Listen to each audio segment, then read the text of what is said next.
Hello student, इससे पूर्व की जो वीडियो थी या क्लास थी उसमें हमने जो है आरओ गद्य भाग कक्षा 11 हिंदी अनिवार्य के अंदर जो है नमक का दारोगा जो मूल पाठ है प्रेमचंद जी के द्वारा लिखा गया वो प्रारंभ कर दिया था। इस पाठ में हमने पहला दृश्य पढ़ लिया था कि मुंशी वंशीधर जो है मुंशी वंशीधर जब अपनी पूरी शिक्षा पूर्ण कर लेते हैं और घर से नौकरी की तलाश में निकलते हैं तो पिता द्वारा बूढ़े मुंशी जी द्वारा उन्हें जो शिक्षा दी जाती है अपने अनुभव के आधार पर और जीवन में किस तरीके के लोगों के साथ कढ़ाई करने से जो है फायदा मिल सकता है, साथ ही मुंशी जी द्वारा रिश्वत लेने के बारे में या ऊपरी इनकम के बारे में जो अपने बेटे को अपने अनुभव के आधार पर जानकारी दी गई उसके विषय में हम पढ़ चुके थे। साथ ही हमने पहले दृश्य में यह भी पढ़ लिया था कि जो नमक के दारोगा का पद था उस पद को प्राप्त करने के लिए बड़े बड़े वकील और पटवारीगिरी के वाले लोग भी अपने पद सम्मानित पद को छोड़कर इस विभाग की बरकंदाजी यानी चौकीदारी करने के लिए तैयार रहते थे। उस विभाग में संयोगवश मुंशी जी जो थे वंशीधर उनको आसानी से दारोगा पद पर नौकरी मिल गई और वो उस पद पर प्रतिष्ठित हुए। आज जो है आप लोग पेज संख्या 7 निकाल लेंगे, पेज नंबर 7, और पेज नंबर 7 पर दृश्य नंबर 2 देखेंगे। ठीक है, पेज नंबर 7 जहां से दृश्य 2 स्टार्ट हो रहा है वहां से आज अपन इस क्लास में प्रारंभ करेंगे। देखिए भाई, जाड़े के दिन थे, जाड़ा लिखता चलता हूं कठिन शब्द। आप मेरे को आशा है कि आप नोट करते जा रहे होंगे सभी अपनी नोटबुक के अंदर। मैं जब होमवर्क चेक करूंगा तो सभी के अंदर मैं चेक करूंगा। मैं आशा करता हूं कि आप लोग कंटिन्यू लगातार अविराम रूप से आप भी साथ के साथ में अपनी जो गृह कार्य की पुस्तिका है उसमें ये सब चीजें लिखते जा रहे होंगे। तो जाड़े यानी सर्दी के, जाड़े यानी सर्दी, जाड़ा भी कहते हैं भाई, जाड़ा जाड़े। तो जाड़े के दिन थे यानी सर्दी के क्या थे, दिन थे और रात का समय। अब देखो किस दिन की बात कर रहे हैं कि सर्दियों के दिन और सर्दियों में भी रात का समय। नमक के सिपाही चौकीदार नशे में मस्त थे। नमक विभाग के सिपाही और चौकीदार जो थे, जो नमक की चौकीदारी कर रहे थे कि कोई चोरी छिपे नमक नहीं निकाल कर ले जाए, वो नशे में मस्त थे। वो सब नशे के अंदर रात में मस्त थे। मुंशी वंशीधर को यहाँ आए अभी 6 महीनों से अधिक ना हुए थे। पहले दृश्य में हमने पढ़ा ही था कि मुंशी वंशीधर जो थे उनको दारोगा, नमक के दारोगा का पद पर जो है नौकरी मिल गई थी। तो अब दूसरे दृश्य में हम ये पढ़ रहे हैं कि उनको इस नौकरी को करते हुए अभी 6 महीने से अधिक ना हुए थे, यानी अभी 6 महीने से भी ज्यादा का समय अभी तक नहीं बीता था। लेकिन इस थोड़े समय में ही उन्होंने अपनी कार्य कुशलता और उत्तम आचार से अफसरों को मोहित कर लिया था। लेकिन इस थोड़े समय में, थोड़ा समय क्यों कहा है, क्योंकि अभी 6 महीने ही हुए थे इस नौकरी को करते हुए। इस 6 महीने के समय में, इस 6 महीने में उन्होंने क्या किया कि अपनी कार्य कुशलता, कि अपने कार्य करने की जो कुशलता थी, वो अपना काम बहुत ही कुशलता के साथ अच्छे से किया करते थे। तो अपनी कार्य कुशलता और उत्तम आचार, उत्तम यानी बहुत ही अच्छा, आचार यानी कि आचरण, कि उनका बहुत ही अच्छा आचरण था। तो इससे अफसर यानी उनके ऊपर के जो अधिकारी थे उनको मोहित कर लिया था, यानी उन सबको अपनी तरफ मानो आकर्षित सा कर लिया था। अफसर लोग उन पर बहुत विश्वास करने लगे। अफसर यानी अधिकारी लोग, जो नमक के दारोगा पद के अधिकारी लोग थे, वो उन पर बहुत विश्वास करते थे। किन पर? मुंशी वंशीधर पर विश्वास करने लगे। नमक के दफ्तर से 1 मील पूर्व की ओर जमुना बहती थी। अब जहां पर नमक का जो दफ्तर यानी कार्यालय था, दफ्तर उर्दू का शब्द है, कार्यालय, ऑफिस, अंग्रेजी में ऑफिस कहते हैं, हिंदी में अपन कार्यालय कहेंगे। तो दफ्तर से 1 मील पूर्व, कि दफ्तर से 1 मील पूर्व दिशा की तरफ जमुना यानी कि यमुना, जमुना तद्भव में जमुना कहते हैं, तत्सम में हम यमुना कहेंगे, कि यमुना बहती थी। तत्सम तद्भव तो आप समझते ही होंगे, मैंने पूर्व क्लासों में भी आप लोगों से, जिससे पिछले साल की कक्षाओं में भी आपसे बात की थी, दो तरीके के शब्द होते हैं हिंदी में, तत्सम, तद्भव।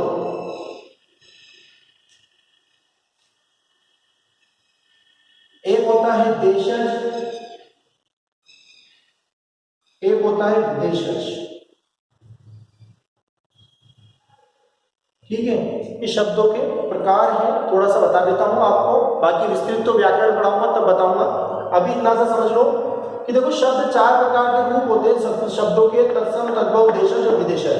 तत्सम, तत्सम का मतलब होता है के समान, यानी कि अब किसके समान, देखो यानी कि ऐसे शब्द, क्योंकि हमारी जो भाषा है हिंदी भाषा, इसकी आदि भाषा या मातृभाषा बात करें तो अपने यहाँ पर संस्कृत थी, तो ऐसे शब्द, ऐसे संस्कृत भाषा के शब्द जो हिंदी में बिना किसी परिवर्तन के जो कि त्यों ही बोले जाने लगे, उन्हें तो कहा जाता है तत्सम शब्द। जैसे कि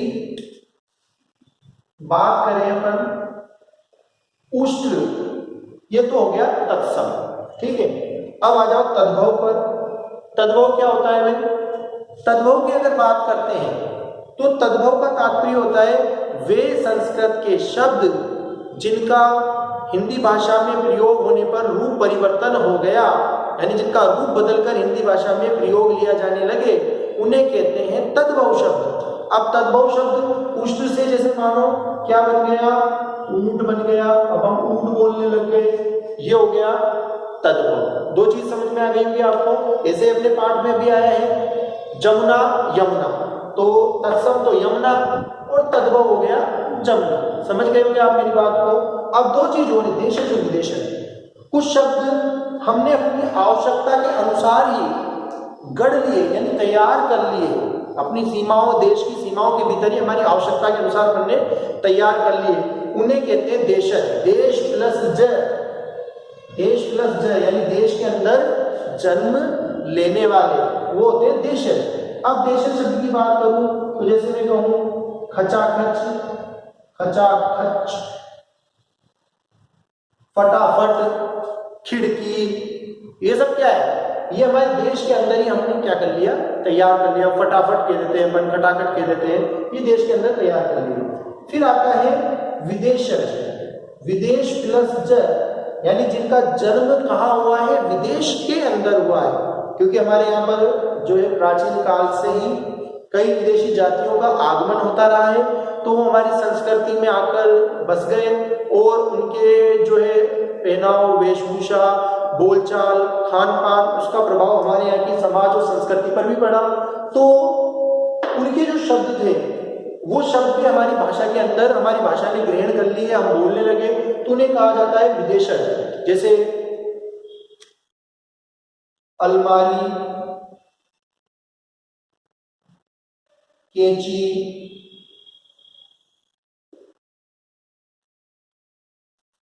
हॉस्पिटल, ये सब क्या है, विदेशज शब्द है। अलमारी जो है पुर्तगाली भाषा का, कैंची तुर्की भाषा का, स्कूल अंग्रेजी भाषा का, ऑफिसर अंग्रेजी भाषा का। तो ऐसे जो है तुर्की, फारसी, अरबी, चीनी, अंग्रेजी, इनकी भाषा के विदेशी शब्द जो थे वो हमारी भाषा में ग्रहण कर लिए, तो वो विदेशज शब्द कहलाए। तो ये चार प्रकार के जो है इस प्रकार के शब्द होते हैं। बाकी इसको मैं आपको विस्तृत रूप से मैं आपको पढ़ाऊंगा, विस्तृत रूप से इनको व्याकरण के अंदर। अभी सिर्फ आपको समझाने की वजह से मैंने लिखा है, मिटा देता हूं एक बार, इनको क्लीन कर देता हूं यहां से।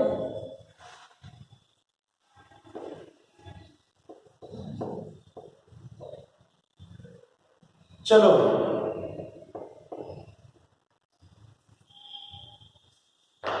आगे चलेंगे।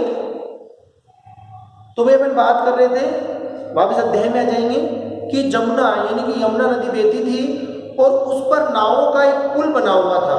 अब देखो पास में ही जो दफ्तर था, यानी जो कार्यालय था, अब दफ्तर शब्द कहाँ का है, उर्दू का है, तो ये क्या हो गया, विदेशी शब्द हो गया।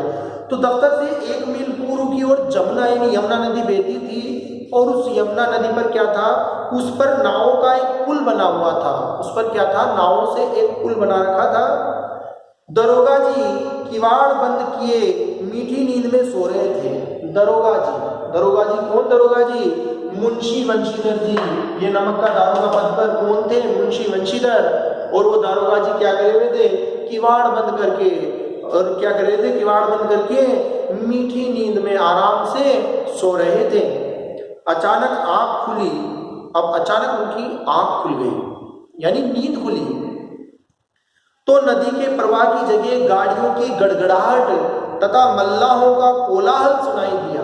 अब देखो, अचानक जब उनकी आंख खुलती है, नींद खुलती है, तो जैसे ही नींद टूटी उनकी, तो उन्हें नदी का प्रवाह यानी बहाव, नदी का प्रवाह यानी नदी के बहाव की आवाज के स्थान पर उन्हें क्या सुनाई दिया? गाड़ियों की गड़गड़ाहट, कि गाड़ियों के चलने की गड़गड़ाहट की आवाज जो थी वो आवाज उन्हें सुनाई देने लगी।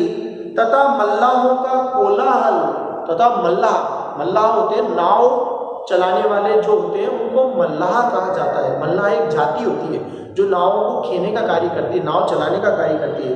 तो मल्लाहों का कोलाहल यानी शोर शराबा, लिख देता हूं कोलाहल,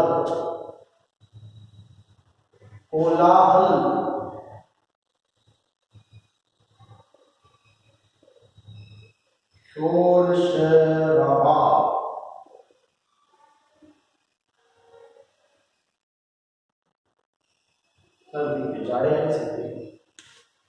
शोर शराबा। तो मल्लाहों का कोलाहल सुनाई दिया, यानी शोर शराबा उन्हें सुनाई दिया। उठ बैठे, तो सोए हुए थे, आराम कर रहे थे, दरवाजा बंद करके, कुआड़ बंद करके, अचानक आवाज शोर शराबा सुनाई दिया, गाड़ियों की गड़गड़ाहट सुनाई दी, तो उठ बैठे।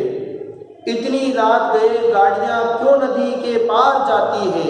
उन्होंने सोचा कि इतने रात गए, इतनी रात का समय है, इतनी रात जा चुकी है, गाड़ियां क्यों नदी के पार जाती है? उन्होंने अपने आप से प्रश्न किया, अपने मन में प्रश्न उठ गया कि इतने रात को गाड़ियां नदी के पार क्यों जाती है? अवश्य कुछ ना कुछ गोलमाल है। उन्हें लग गया कि अवश्य क्या है? कुछ ना कुछ गोलमाल है, कुछ ना कुछ गड़बड़ है। तर्क ने भ्रम को पुष्ट किया। तर्क यानी इस बात का तर्क कि गाड़ियां इतनी रात को क्यों जा रही है, तो इस तर्क ने क्या किया? भ्रम जो था उस भ्रम को पुष्ट यानी ताकतवर, पुष्ट लिख देता हूं, पुष्ट,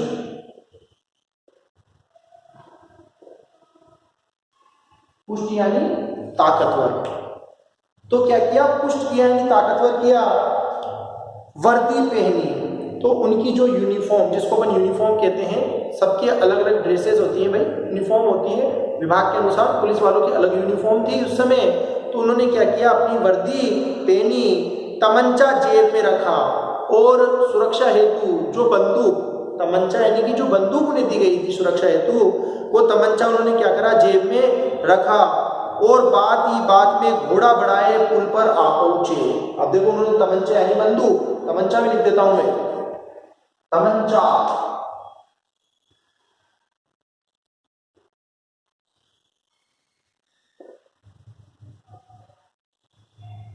बंदूक।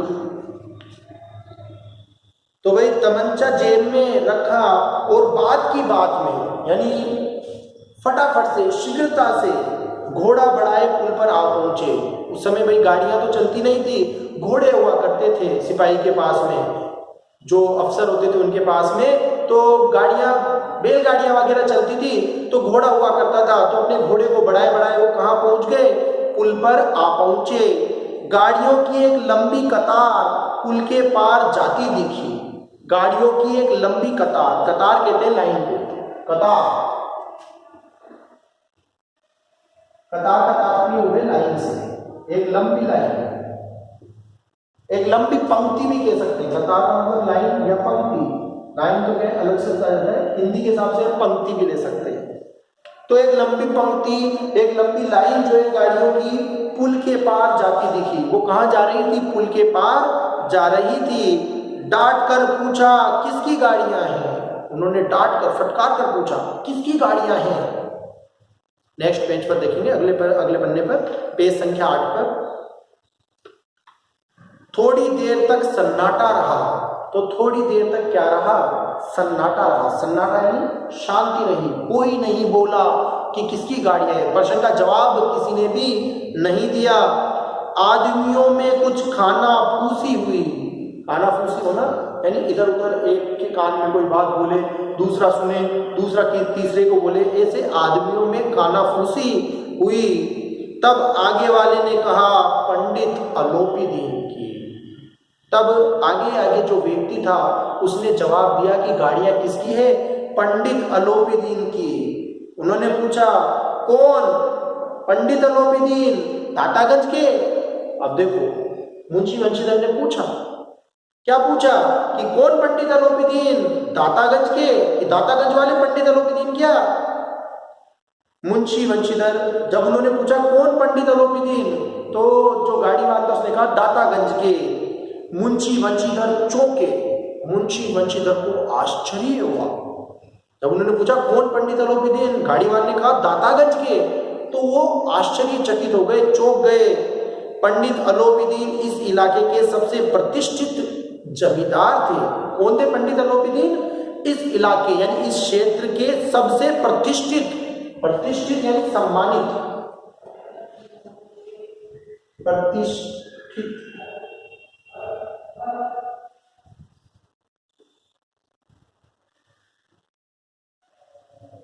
सम्मानित। प्रतिष्ठित का तात्पर्य क्या आ जाएगा? सम्मानित। तो इस क्षेत्र के क्या थे? सबसे सम्मानित। और सम्मानित क्या थे? जमींदार थे। लाखों रुपए का लेन देन करते थे। और क्या किया करते थे? लाखों रुपए का लेन देन, यानी लाखों रुपए इधर उधर लेना देना करते थे। इधर छोटे से बड़े कौन ऐसे थे जो उनके ऋणी ना हो? इधर छोटे से बड़ा कोई ऐसा नहीं था जो उनका क्या नहीं हो, ऋणी। ऋणी यानी जो उनका उधार वाला ना हो, जो उनसे उधार नहीं लिया हो, या यूं कहें कि जो उनका उपकार ना मानता हो, यूं भी कह सकते हैं अपन, क्योंकि सभी छोटे बड़े प्रत्येक व्यक्ति जो है मानो उनका उपकार मानते थे, तो ये भी अपन कह सकते हैं कि जो उनका ऋणी ना रहा हो। फिर देखें आगे, तो छोटे बड़े प्रत्येक व्यक्ति थे जो उनके ऋणी ना हो। व्यापार भी लंबा चौड़ा था। अलोपीदीन का व्यापार भी कैसा था? लंबा चौड़ा था। बड़े चलते पुर्जे आदमी थे। बड़े चलते पुर्जे आदमी यानी चारों तरफ जिनका फैलाव था, सब उनको जानते थे, ऐसे चलते पुर्जे आदमी थे। अंग्रेज अफसर उनके इलाके में शिकार खेलने आते थे और उनके मेहमान होते थे। उस समय अंग्रेजों के अधिकार था, तो उस समय अंग्रेज जो अफसर अधिकारी होते थे वो उस समय क्या करते थे? उनके क्षेत्र में, उनके इलाकों में शिकार खेलने आया करते थे और उनके मेहमान बन के रहा करते थे। उनके मेहमान बन के रहा करते थे। 12 मास सदाव्रत चलता रहता था। 12 मास यानी 12 महीने। 12 मास का तात्पर्य 12 महीने यानी वर्ष भर। सदाव्रत, सदाव्रत चलता था। सदाव्रत का मतलब है लोगों के लिए भोजन आदि की सामग्री बढ़ती रहती थी। सदाव्रत चलता रहता था यानी भोजन आदि की सामग्री चलती रहती थी। तो सदाव्रत का तात्पर्य हो जाएगा भोजन आदि की सामग्री जो है वो बढ़ती रहती थी। फिर देखें, मुंशी जी ने पूछा, गाड़ियां कहाँ जाएंगी? अब सदाव्रत यानी हमेशा गरीबों को भोजन आदि बांटते रहते, ऐसे व्यक्ति थे, सम्मानित व्यक्ति थे। तो मुंशी जी ने पूछा भाई कि ये गाड़ियां कहाँ जाएंगी? उत्तर मिला, कानपुर। जब जवाब गाड़ी वालों से पूछा गया कि भाई ये गाड़ियां कहाँ जाएंगी, तो गाड़ी वालों ने जवाब दिया कि कहाँ जाएंगी? कानपुर। लेकिन इस प्रश्न पर कि इनमें क्या है, सन्नाटा छा गया। लेकिन जब ये पूछा, जब ये जवाब प्रश्न पूछा कि इनमें क्या है, तो चारों तरफ सन्नाटा छा गया।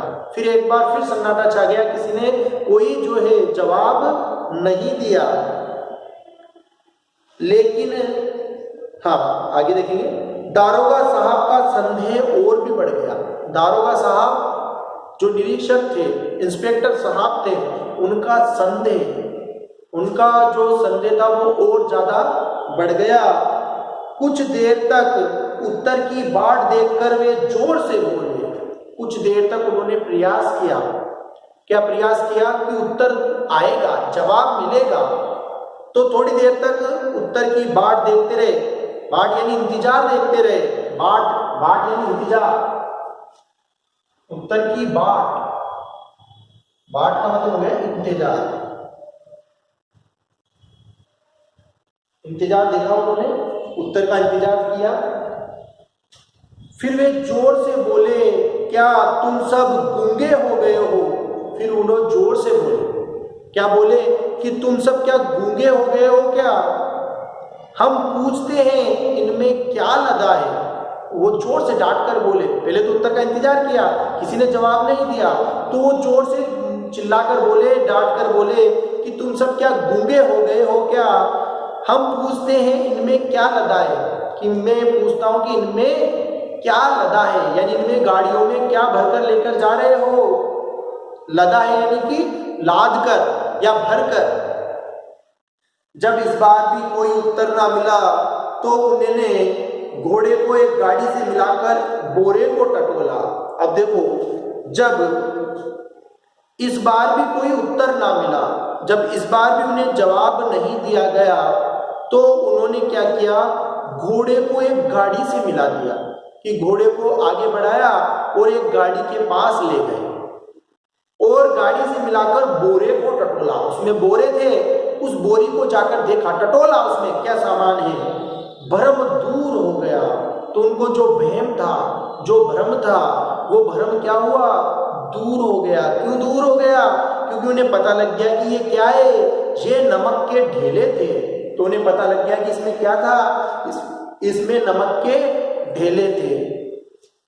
ठीक है भाई, ये आपका दूसरा दृश्य पूर्ण हो जाता है पेज संख्या 9 तक। दूसरा दृश्य मैंने आपको इस क्लास में पूरा करा दिया है। एक बार इसके बारे में थोड़ा से संक्षिप्त में रिवाइज जानकारी दे देता हूं आपको। देखो, अब अपने सामने पात्रों के नाम आ चुके हैं। मूल पात्र, एक मिनट में क्लिक करके बताता हूं आपको, इधर की तरफ लिख देता हूं। अब अपने पास पात्र आ चुके हैं। अब पात्र कौन कौन है अपने पास में? देखो, कहानी के पात्र अपने पास में पात्र आए हैं। तो मुंशी वंशीधर, पहला पात्र आया है अपने पास में मुंशी वंशीधर। ये कौन है मुंशी वंशीधर? ये है नमक विभाग में दारोगा। ये क्या है मुंशीधर? नमक विभाग में दारोगा। दूसरा जो पात्र आया है, अपन पहले बूढ़े मुंशी जी लिख देते हैं। बूढ़े मुंशी जी, बूढ़े मुंशी जी कौन है?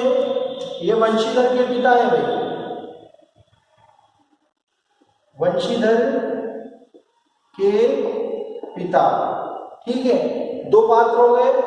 तीसरा पात्र है अपने पंडित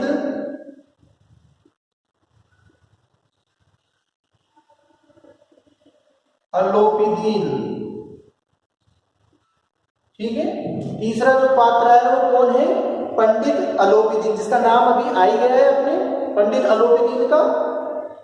दोनों में बड़ी मात्रा है भाई, बड़ी लगा लें आप भी, दोनों में बड़ी मात्रा है।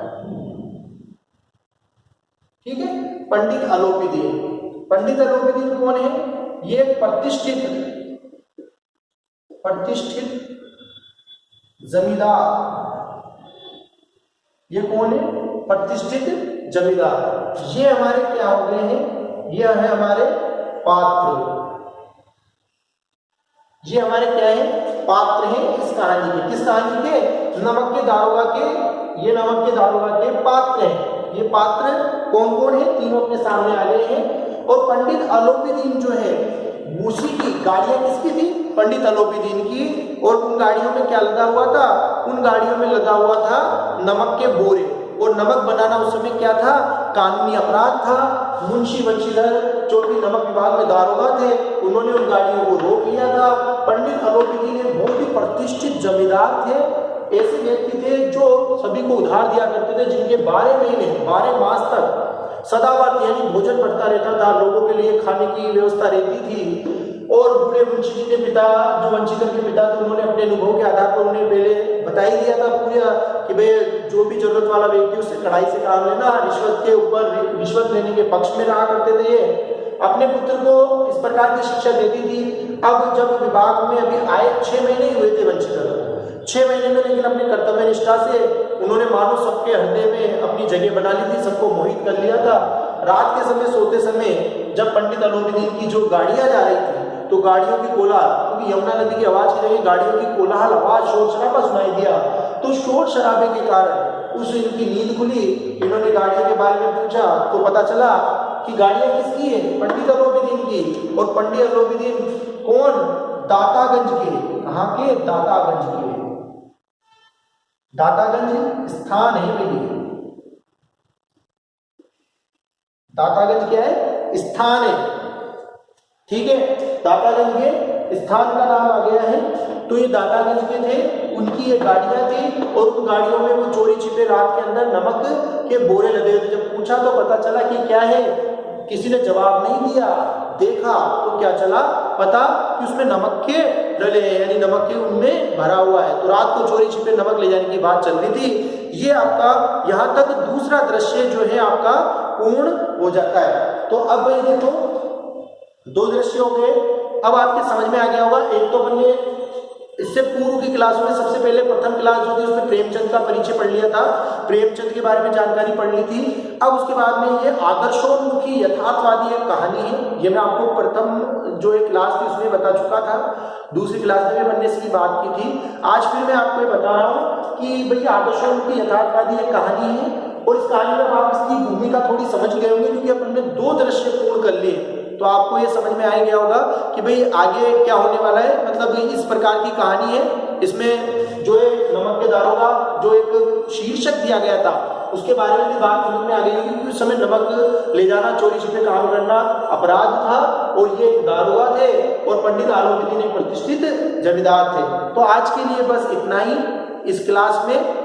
आज इस क्लास में यहीं तक रखेंगे। आप यहाँ तक अच्छे से गहन अध्ययन करें, बाकी नेक्स्ट अगली क्लास में, ठीक है। That's all.